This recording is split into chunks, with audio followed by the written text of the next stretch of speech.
देश में अब तक 167 करोड़ 87 लाख से अधिक कोविड रोधी टीके लगाए जा चुके हैं।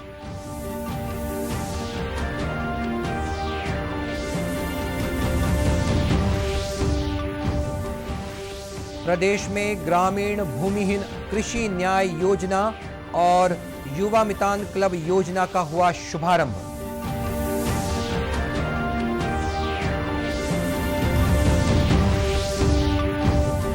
राजनांदगांव जिले में उद्यमी जागरूकता अभियान और बजट पर परिचर्चा का किया गया आयोजन।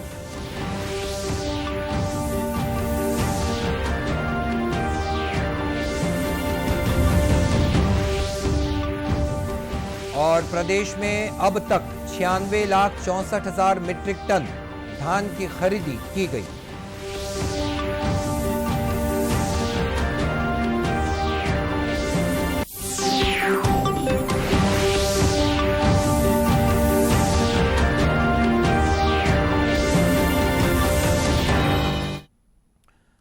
नमस्कार, आप देख रहे हैं दूरदर्शन समाचार। मैं हूं मनीष अहलुवालिया और अब समाचार विस्तार से।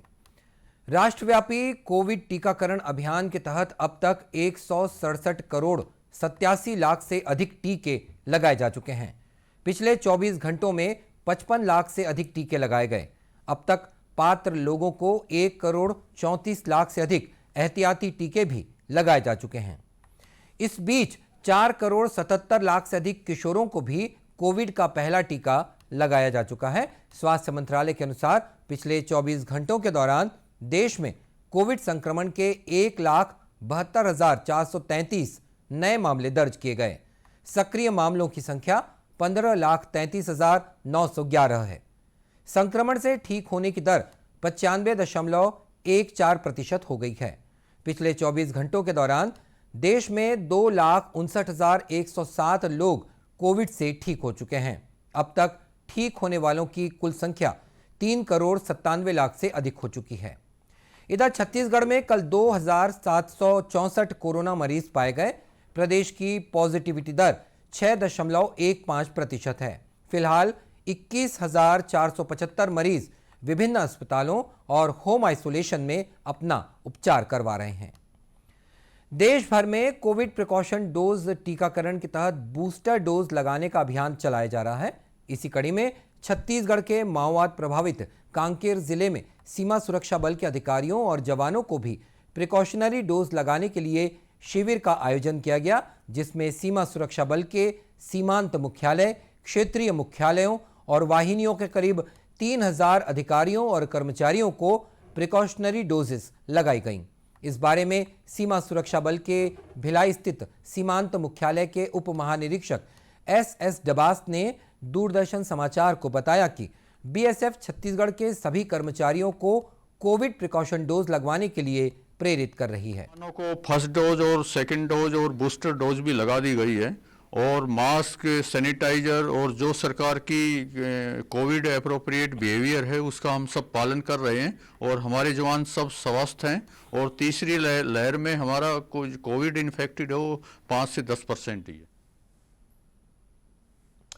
श्री डबास ने सभी लोगों से अपील की है कि वे कोविड रोधी टीकाकरण को सफल बनाने के लिए अपनी भागीदारी निभाएं और अधिक से अधिक टीके लगाएं।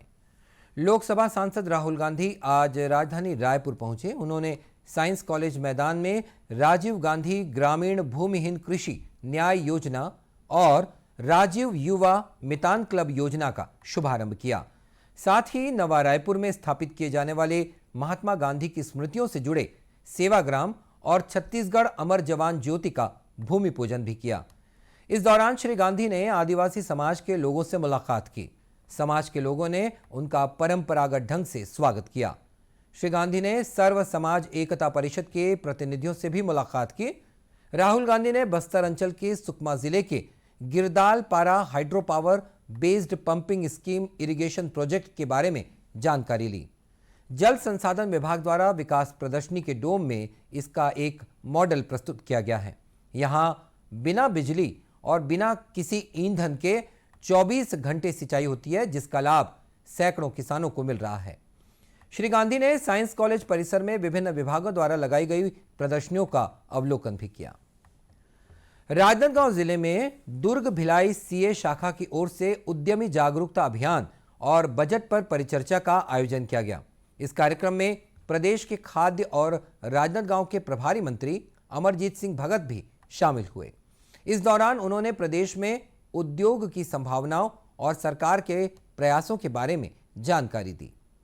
उद्योग नीति है उसमें काफ़ी सारी रियायतें दी गई है, ज़मीन से लेकर के बिजली से लेकर के रॉ मटेरियल तक में, और उन क्षेत्रों में जहाँ पर जो रूरल एरिया है, जहाँ हमारा गौठान चल रहा है, उसको रूरल इंडस्ट्रियल पार्क के रूप में भी हम लोग डेवलप कर रहे हैं। तो छोटे छोटे जो लघु उद्योग हैं उनको भी काफ़ी संभावना है और काफ़ी चीज़ सपोर्ट मिल रहा है। यहाँ का जो इन्वायरमेंट है टोटल हम देखें तो उद्योगों को सपोर्ट करने वाला।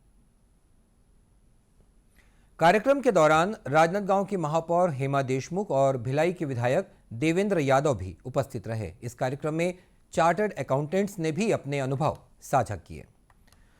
प्रदेश में अब तक किसानों से 96,64,000 मीट्रिक टन धान की खरीदी की जा चुकी है। इसके बदले किसानों को बैंक लिंकिंग व्यवस्था के तहत 18,605,00,000 रुपए जारी किए गए हैं। इधर कोरिया जिले के 41 धान खरीदी केंद्रों में अब तक 1,35,113 क्विंटल धान की खरीदी की गई है, जिसमें 68,345 क्विंटल धान का उठाव मिलर्स द्वारा कस्टम मिलिंग के लिए कर लिया गया है। जिला कलेक्टर कुलदीप शर्मा ने बताया कि मार्च के अंतिम सप्ताह तक सभी धान का उठाव मिलिंग के लिए करवा लिया जाएगा। और इसके अंतर्गत हमारे जिले में कुल 41 धान उपार्जित केंद्र हैं जहां पर धान खरीदी की जा रही है, और प्रत्येक धान उपार्जित केंद्र के लिए हमने नोडल अधिकारी नियुक्त किया है, जिसको जिम्मेदारी दी गई है कि किसी भी प्रकार से जो किसान हैं उनको किसी प्रकार की दिक्कत ना हो, इसका ध्यान रखा जाए। लेकिन इस बात के सभी को सख्त और कड़े निर्देश दिए गए हैं कि किसी भी प्रकार से अवैध धान की आवक धान खरीदी केंद्र में ना हो, तो इसके लिए पर्याप्त व्यवस्था की। और इन सभी व्यवस्थाओं के बीच जिला कलेक्टर ने धान खरीदी केंद्रों में कोचियों पर निगरानी रखने के निर्देश अधिकारियों को दिए हैं। गौरतलब है कि 7 फरवरी तक धान की खरीदी की जानी है। प्रदेश में चिटफंड कंपनियों के संचालकों के खिलाफ पुलिस कार्रवाई कर रही है। इसी के तहत दुर्ग जिले में पुलिस ने एक कंपनी के संचालक को ओडिशा के भुवनेश्वर से गिरफ्तार किया। यह आरोपी निवेशकों से पैसे लेकर फरार हो गया था। इस संबंध में दुर्ग जिले के पुलिस अधीक्षक BN मीणा ने बताया कि अब तक 51 कंपनियों की संपत्ति चिन्हित की गई है और उनके संचालकों को निवेशकों की रकम वापस करने के लिए भी कहा गया है।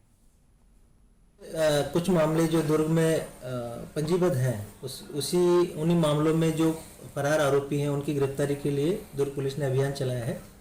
इसी अभियान के मद्देनजर मोहन नगर थाना के एक फरार आरोपी जो डायरेक्टर हैं संचय इंफ्रा प्रोजेक्ट लिमिटेड के, वो उनका भुवनेश्वर में हमको पता चला कि भुवनेश्वर में अभी उनका लोकेशन है।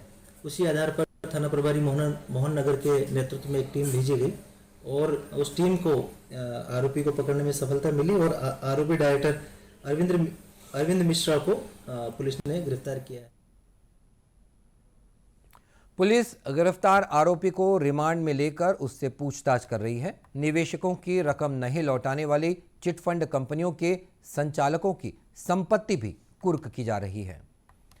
आजादी के लिए भारत का शानदार संघर्ष आधुनिक विश्व के महानतम संघर्षों में से एक है। दूरदर्शन समाचार इतिहास की धारा बदलने वालों की एक झलक रोजाना आपके लिए लेकर आ रहा है। आज हम बात करेंगे साइमन कमीशन के बारे में। साइमन कमीशन बंबई पहुंचा। साइमन कमीशन दरअसल भारतीय सांविधिक आयोग था, जिसका गठन 1919 के भारत सरकार अधिनियम के कामकाज पर रिपोर्ट देने के लिए किया गया था। आयोग की इस यात्रा का उद्देश्य ब्रिटिश भारत में संवैधानिक सुधार का अध्ययन करना तथा इस तरह के और सुधारों का सुझाव देना था। जॉन साइमन और क्लेमेंट एटली की संयुक्त अध्यक्षता वाले इस आयोग में 7 सदस्य शामिल थे, जो सभी ब्रिटिश थे। आयोग में एक भी भारतीय को शामिल नहीं किया गया था, इसलिए राष्ट्रीय नेताओं और स्वतंत्रता सेनानियों ने इसका कड़ा विरोध किया। 1927 में मद्रास में आयोजित भारतीय राष्ट्रीय कांग्रेस के वार्षिक अधिवेशन के दौरान आयोग का बहिष्कार करने का निर्णय लिया गया। आयोग के भारत आगमन पर पूरे देश में हड़ताल की गई। आयोग के गठन की निंदा करने के लिए देश भर में बैठकें भी आयोजित की गयी। आयोग को हर शहर में विरोध का सामना करना पड़ा। मद्रास में प्रदर्शनकारियों पर फायरिंग हुई और कई जगहों पर लाठीचार्ज किया गया। केंद्रीय विधानसभा ने बहुमत से निर्णय लिया कि उसका आयोग से कोई लेना देना नहीं होगा। पूरे देश में साइमन वापस जाओ के नारे गूंजने लगे। लखनऊ में गोविंद बल्लभ पंत पुलिस के लाठीचार्ज में घायल हो गए और जीवन भर के लिए अपंग हो गए। 30 अक्टूबर 1928 को जब साइमन कमीशन ने लाहौर का दौरा किया, लाला लाजपत राय ने इसके विरोध में लोगों का नेतृत्व किया। विरोध शांतिपूर्ण था, लेकिन प्रतिशोध की कार्रवाई में तत्कालीन पुलिस अधीक्षक जेम्स ए स्कॉट ने प्रदर्शनकारियों पर लाठी चार्ज करने का आदेश दिया। लाला लाजपत राय गंभीर रूप से घायल हो गए। इसके बावजूद उन्होंने चिकित्सा सहायता पहुंचने से पहले ही वहां एकत्र लोगों को संबोधित किया और कहा कि उन पर किया गया ये क्रूर प्रहार ब्रिटिश भारत के ताबूत में अंतिम कील साबित होगा। दुर्भाग्य से लाला लाजपत राय का 17 नवंबर 1928 को निधन हो गया। साइमन कमीशन ने 2 खंडों में एक रिपोर्ट प्रकाशित की। इसने भारत में प्रांतीय स्वायत्तता का प्रस्ताव रखा, लेकिन केंद्र में संसदीय जिम्मेदारी का प्रस्ताव खारिज कर दिया। ब्रिटिश सरकार ने भारत में साइमन कमीशन के विरोध को देखा और ये कहकर लोगों को शांत करने की कोशिश की कि भविष्य में इस तरह की किसी भी कवायद में भारतीयों की राय को ध्यान में रखा जाएगा। बाद में ब्रिटिश सरकार ने भारत में संवैधानिक सुधारों पर चर्चा के लिए लंदन में गोलमेज सम्मेलन आयोजित किए। तो आज़ादी की लड़ाई में वो समय भी आया था जब साइमन गो बैक के नारों से पूरा देश गूंज उठा था। और दूरदर्शन केंद्र रायपुर से प्रसारित होने वाले प्रादेशिक समाचार को आप YouTube पर भी देख सकते हैं। हमारे YouTube channel Chhattisgarh DD news पर प्रादेशिक समाचार उपलब्ध रहेंगे। YouTube चैनल का लिंक और QR कोड आप स्क्रीन पर देख सकते हैं। अपने एंड्रॉयड फ़ोन से QR कोड स्कैन करके आप छत्तीसगढ़ डीडी न्यूज़ लिंक पर जा सकते हैं। इसके अलावा छत्तीसगढ़ डीडी न्यूज़ फेसबुक और ट्विटर पर भी उपलब्ध हैं। और बुलेटिन के अंत में अब मुख्य समाचार एक बार फिर। देश में अब तक 167 करोड़ 87 लाख से अधिक कोविड रोधी टीके लगाए जा चुके हैं।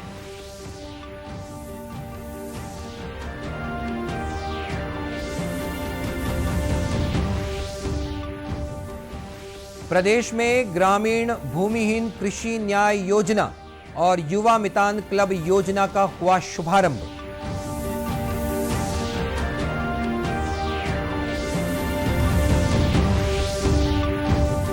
राजनांदगांव जिले में उद्यमी जागरूकता अभियान और बजट पर परिचर्चा का किया गया आयोजन।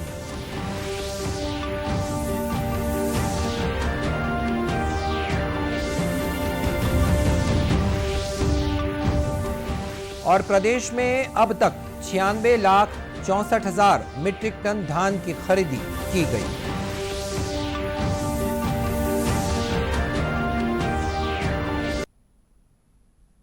इस बुलेटिन में इतना ही, लेकिन जाने से पहले आपको बता दें कि अपना बहुत ख्याल रखिएगा। फेस मास्क का उपयोग कीजिए क्योंकि कोरोना अभी गया नहीं है। और हाँ, समय समय पर सैनिटाइजर से हाथ जरूर साफ कीजिए। इसी के साथ ये समाचार बुलेटिन समाप्त हुआ।